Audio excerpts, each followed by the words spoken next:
ஒரு சிறிய கிராமத்தில் ராமு என்பவன் இருந்தான். அவன் சுறுசுறுப்பாகவும் புத்திசாலியாகவும் இருந்தான்.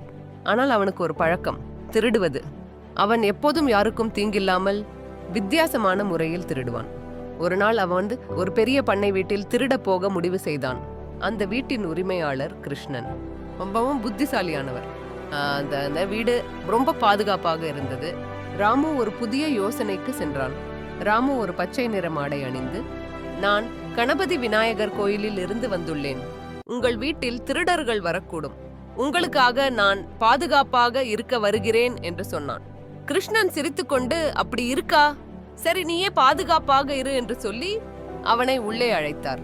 அந்த வீட்டில் இருந்த பொருட்களை திருட ராமு யோசித்த போது கிருஷ்ணன் சிரித்துக்கொண்டு சொன்னார், என்னடி திருட வந்தவன் திருடுன்னு சொல்லி வந்து வீட்டுக்குள்ளே நிம்மதியாக இருக்கிறாய்? ராமு பதறி, ஐயோ எப்படி தெரிந்தது? கிருஷ்ணன் சிரித்து, நான் கிராமத்திலேயே மிகவும் புத்திசாலி. நான் ஒரு திட்டம் வைத்தேன். நீ திருட வந்ததை புரிந்துவிட்டேன். அதனால்தான் உன்னை இங்கே வைத்து கண்காணிக்கிறேன். அதற்கு பிறகு ராமு திருடுவதையே விட்டுவிட்டான். கிருஷ்ணன் அவனை வேலைக்கு வைத்து நேர்மையான மனிதனாக மாற்றினார்.